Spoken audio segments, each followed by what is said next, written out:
Savez-vous qu'une fois passé 60 ans, la vie change de manière inattendue? Certains s'épanouissent, se sentant plus en forme, plus heureux et plus comblés que jamais. Mais d'autres luttent, se réveillant chaque matin sans motivation. Perdus, ne sachant pas ce que la journée leur réserve, la différence ne tient pas seulement à la chance, mais à la mise en place des bons éléments pour soutenir votre santé, votre état d'esprit et votre bien-être global. Dans cette vidéo, nous allons parler de 5 choses absolument essentielles après 60 ans.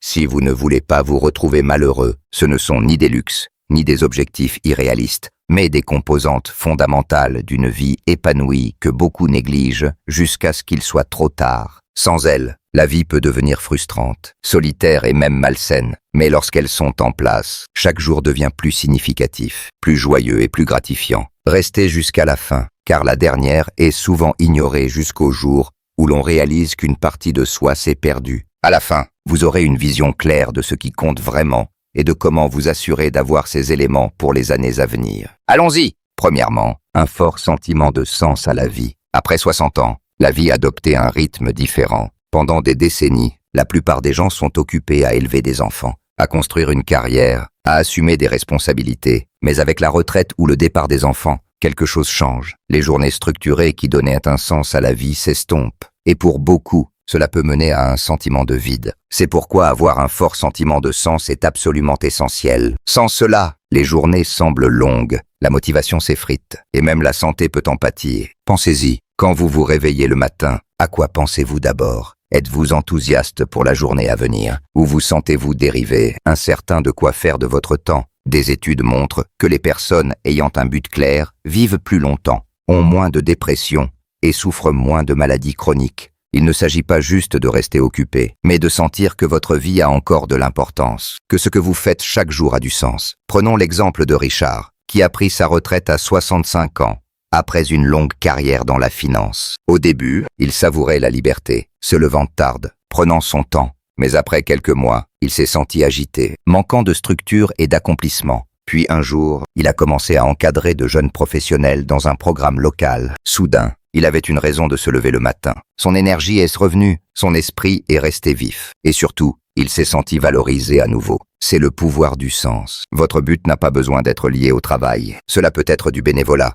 apprendre une nouvelle compétence, aider vos petits-enfants, écrire, peindre, jardiner, n'importe quoi qui vous engage et vous donne un sentiment de contribution. L'essentiel est de vous réveiller chaque matin en sachant que vous avez quelque chose de significatif à faire. Sans but, la vie après 60 peut ressembler à une lente dérive vers l'inéluctable. Mais avec un but, chaque jour devient une opportunité de grandir, de donner et de profiter de la vie pour laquelle vous avez tant travaillé. Et le meilleur, il n'est jamais trop tard pour trouver un nouveau sens à votre vie, où que vous soyez. Deuxièmement, des relations sociales significatives. L'une des plus grandes erreurs après 60 ans est de s'isoler. Peut-être que la retraite change vos interactions quotidiennes, que de vieux amis déménagent, ou que la famille est prise par ses propres vies, quelle qu'en soit la raison. Trop de seniors passent plus de temps seuls qu'ils ne l'avaient prévu. Un peu de solitude peut être apaisante, mais trop est dangereux. Le manque de connexion sociale significative n'est pas seulement mauvais pour votre humeur, il peut nuire gravement à votre santé physique et mentale. La solitude est liée à tout, de l'hypertension à un système immunitaire affaibli, jusqu'à un risque accru de démence. Des études montrent que la solitude chronique peut être aussi nocive pour votre corps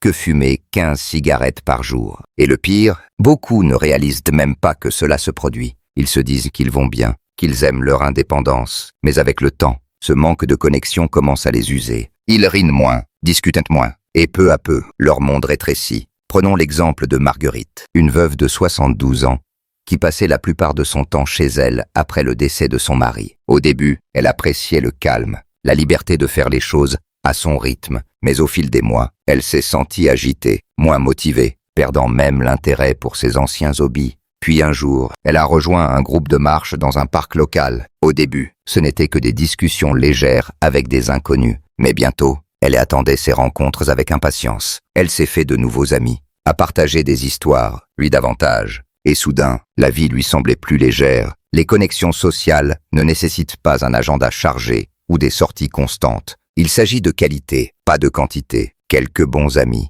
un groupe soudé, ou même des appels réguliers avec la famille peuvent changer la donne. La clé est la régularité. Avoir des gens dans votre vie qui prennent de vos nouvelles, partagent des moments avec vous et vous rappellent que vous n'êtes pas seul. Si vous vous repliez sur vous-même, faites l'effort de vous reconnecter. Rejoignez un club, suivez un cours, faites du bénévolat ou contactez un vieil ami. Cela peut sembler inconfortable au début, mais cet appel ou cette invitation acceptée pourrait tout changer. La vie est faite pour être partagée. Et après 60 ans, avoir des connexions sociales fortes n'est pas juste agréable, c'est nécessaire. Si vous regardez encore cette vidéo et trouvez ces conseils précieux, laissez un commentaire avec le numéro 2 ci-dessous pour me le faire savoir. Et si vous n'êtes pas encore abonné, je vous recommande de vous abonner et d'activer la cloche pour ne manquer aucune vidéo. Votre soutien nous aide à continuer à créer du contenu pour vous informer et vous inspirer. Troisièmement, force physique et mobilité. Après 60 ans, la manière dont vous prenez soin de votre corps détermine votre degré de liberté pour les années à venir. Certains pensent que devenir plus faible, plus lent ou plus fatigué est simplement normal avec l'âge. Mais voici la vérité. Perdre force physique et mobilité ne vient pas seulement du vieillissement, mais du manque d'action pour les préserver. Si vous ne priorisez pas votre santé physique maintenant, cela vous rattrapera plus tard. Le déclin n'arrive pas d'un coup. Au début, ce sont de petites choses, devoir s'asseoir plus souvent, ressentir des courbatures après avoir porté des courses. Remarquez que les escaliers demandent plus d'efforts qu'avant. Puis, avant que vous ne vous en rendiez compte, ces petits défis deviennent de vrais obstacles, des tâches simples, comme se lever d'une chaise, marcher autour du pâté de maison ou ouvrir un bocal, deviennent difficiles. Et une fois la mobilité perdue, il est incroyablement difficile de la récupérer. Prenons l'exemple de Paul, 68 ans, qui était autrefois actif, mais a arrêté l'exercice après la retraite. Au début, il ne remarquait pas de grande différence, mais avec le temps, il s'est senti plus faible. Ses jambes étaient raides le matin, il évitait les longues marches à cause de douleurs aux genoux. Et il se servait de ses bras pour se lever d'une chaise. Puis un jour, il a trébuché sur les marches de son entrée, non pas parce qu'elles étaient trop hautes, mais parce que ses jambes n'étaient pas assez fortes pour réagir rapidement. C'est alors qu'il a réalisé qu'il ne vieillissait pas simplement, il perdait son indépendance. La bonne nouvelle, c'est que la force et la mobilité peuvent s'améliorer à tout âge. Il n'est jamais trop tard pour commencer. Des simples exercices, comme la marche, un entraînement léger de force ou des exercices d'équilibre, peuvent garder vos muscles forts, vos articulations souples et votre corps capable de gérer la vie quotidienne. Des études montrent que les seniors qui pratiquent régulièrement un entraînement de force ont moins de risques de chute, une meilleure santé cardiaque et même une fonction cérébrale améliorée. Et voici quelque chose que beaucoup ignorent. La perte musculaire n'affecte pas seulement la force, elle impacte le métabolisme, les niveaux d'énergie et même l'immunité. Moins vous avez de muscles, plus votre métabolisme ralentit, ce qui facilite la prise de poids et rend plus difficile de rester énergique. Un système immunitaire affaibli vous rend plus vulnérable aux maladies, aux blessures et à des récupérations plus longues. Comment commencer? Restez simple. Marchez 20 minutes par jour. Faites quelques squats ou levées de jambes en regardant la télévision. Essayez des exercices de résistance légers avec de petits haltères. L'objectif n'est pas de devenir bodybuilder, mais de garder votre corps assez fort pour vous soutenir. Chaque petit effort compte, et plus vous commencez tôt, plus vous aurez de contrôle sur votre mobilité et votre indépendance dans les années à venir. Si vous regardez encore cette vidéo et trouvez ces conseils précieux, laissez un commentaire avec le numéro 3 ci-dessous pour me le faire savoir. Quatrièmement, stabilité financière et tranquillité d'esprit. L'une des plus grandes sources de stress après 60 ans n'est pas la santé, c'est l'argent. Même si vous avez travaillé dur toute votre vie, épargnez ce que vous pouviez et planifiez votre retraite. Les soucis financiers peuvent s'insinuer. Les dépenses ne disparaissent pas parce que vous avez arrêté de travailler. En fait, pour beaucoup, elles augmentent. Factures médicales, entretien de la maison, urgences et imprévus. Tout s'additionne. Et si vous n'êtes pas préparé financièrement, le stress seul peut nuire à votre santé, vos relations et votre sentiment général de sécurité. Voici la réalité. La stabilité financière ne se résume pas à avoir un gros compte en banque. Il s'agit de savoir que vous êtes couvert, de pouvoir gérer des dépenses inattendues sans paniquer, de se sentir confiant que vous n'aurez pas à dépendre des autres ou à changer drastiquement de mode de vie pour joindre les deux bouts. Des études montrent que le stress financier peut augmenter le risque de maladies cardiaques, d'anxiété et même de déclin cognitif. Pourtant, beaucoup évitent de penser à leurs finances jusqu'à ce qu'une crise les y oblige. Prenons l'exemple de Barbara, Poitentan, qui pensait que ses économies de retraite suffiraient pour des années. Elle vivait confortablement, couvrant ses besoins sans souci. Mais ensuite, son droit a nécessité des réparations majeures. Et peu après, une facture médicale inattendue est arrivée. Soudain, elle puisait dans ses économies plus vite que prévu. Et l'anxiété s'est installée. Chaque achat devenait stressant. Chaque facture la rendait nerveuse. La pression financière n'était pas seulement une question d'argent, elle affectait tout son bien-être. Mais voici la bonne nouvelle. La sécurité financière peut se construire même plus tard dans la vie. Commencez par savoir où vous en êtes. Si vous n'avez pas revu vos finances récemment, prenez le temps de tout examiner. Vos économies, vos dépenses, vos investissements et les coûts futurs potentiels. Comprendre ce que vous avez et ce dont vous pourriez avoir besoin peut vous donner de la clarté et vous aider à prendre des décisions éclairées avant que les problèmes ne surviennent. Un autre facteur clé, réduire les dépenses inutiles. Beaucoup surpayent pour des choses sans s'en rendre compte. Assurances, abonnements, services dont ils n'ont plus besoin. Réduire même de petites dépenses peut s'accumuler avec le temps, créant un coussin pour les urgences. Et si vous craignez de survivre à vos économies, envisagez des options de revenus à temps partiel. Beaucoup de retraités trouvent joie et sens dans de petits emplois secondaires, du conseil ou même en transformant des hobbies en source de revenus.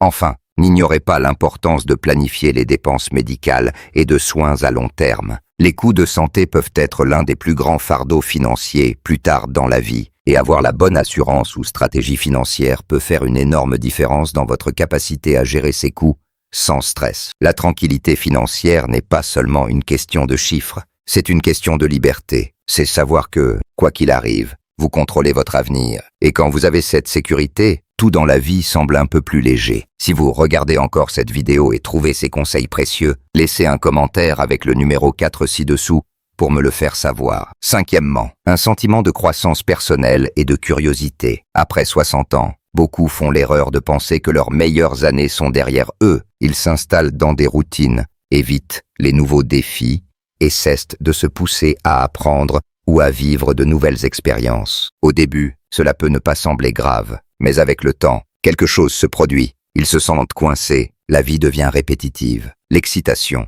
la curiosité, le sentiment d'avancer s'effacent lentement. Et quand cela arrive, cela n'affecte pas seulement votre humeur, mais aussi votre cerveau, votre énergie et même votre santé. Voici la vérité. Dès que vous arrêtez d'apprendre, vous commencez à décliner. Des études montrent que garder votre esprit engagé, que ce soit par la lecture, l'apprentissage de nouvelles compétences ou simplement en restant curieux, peut réduire considérablement le risque de déclin cognitif et de maladies comme la démence. Il ne s'agit pas seulement de rester occupé, mais de grandir. Il s'agit de préserver la partie de vous qui s'épanouit dans la découverte, les défis, le sentiment d'accomplissement. Prenons l'exemple de Thomas, un ingénieur retraité de 74 ans. Après des décennies à travailler sur des projets complexes, il s'est soudain retrouvé sans rien à faire. Au début, il appréciait la pause, mais il a vite commencé à se sentir agité, sans raison de se challenger, sans objectif réel. Puis un jour, il a décidé de suivre un cours de menuiserie de base dans un centre communautaire local. Ce qui a commencé comme un simple hobby est devenu plus grand. Il a construit des meubles pour ses petits-enfants, fait des cadeaux pour ses amis, et a même commencé à vendre de petites pièces sur un marché local. Mais plus que cela, il s'est senti vivant à nouveau. Apprendre quelque chose de nouveau lui a donné un but, de la confiance et une nouvelle perspective sur la vie. La croissance personnelle ne signifie pas retourner à l'école ou entreprendre de grands projets. Cela peut être aussi simple que lire de nouveaux livres, apprendre une langue, jouer d'un instrument ou essayer différents types de puzzles ou défis mentaux. L'objectif n'est pas la perfection, c'est l'engagement. C'est rester intéressé par la vie. Gardez votre esprit vif, votre créativité active et votre monde en expansion plutôt qu'en rétrécissement. Et voici quelque chose que la plupart ignorent. La curiosité vous garde jeune. Les gens qui restent engagés dans l'apprentissage ont tendance à être plus optimistes, plus adaptables et même plus sociaux. Cela vous donne des sujets de conversation, des choses à attendre avec impatience et une raison de rester excité par l'avenir. Alors, posez-vous la question. Quand avez-vous appris quelque chose de nouveau juste pour le plaisir? Quand vous êtes-vous défié d'une manière qui vous a rendu fier? Si cela fait un moment, peut-être est-il temps d'explorer quelque chose de frais. Parce que la vérité est que dès que vous arrêtez de grandir, vous commencez à vous faner. Mais quand vous continuez à vous pousser à apprendre, à explorer et à rester curieux,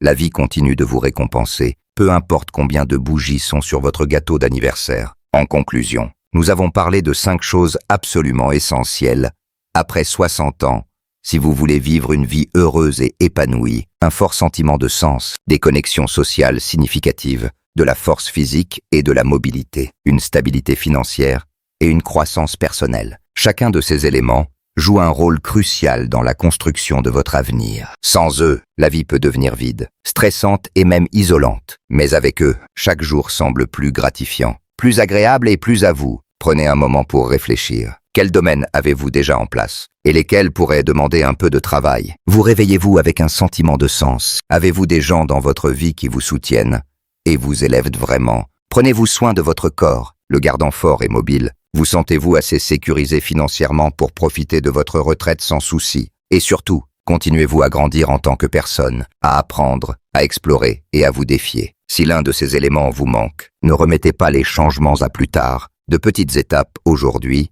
peuvent mener à d'énormes améliorations dans votre bonheur, votre santé et votre bien-être global. La clé est de rester engagé, connecté et de continuer à avancer. Car la vie ne s'arrête pas à 60 ans, en bien des façons. Elle ne fait que commencer. Merci de nous avoir rejoints aujourd'hui. Nous aimerions avoir de vos nouvelles. Laissez un commentaire ci-dessous et partagez une chose que vous avez apprise aujourd'hui et comment vous comptez l'utiliser dans votre vie. Vos pensées sont importantes pour nous, alors n'hésitez pas à les partager. Vos commentaires nous motivent et nous encouragent. Si vous avez aimé cette vidéo et l'avez trouvée utile, merci de liker, de vous abonner et de partager. Votre soutien nous aide à continuer à créer du contenu pour vous informer et vous inspirer. Merci de nous avoir regardés et nous avons hâte de vous retrouver dans la prochaine vidéo.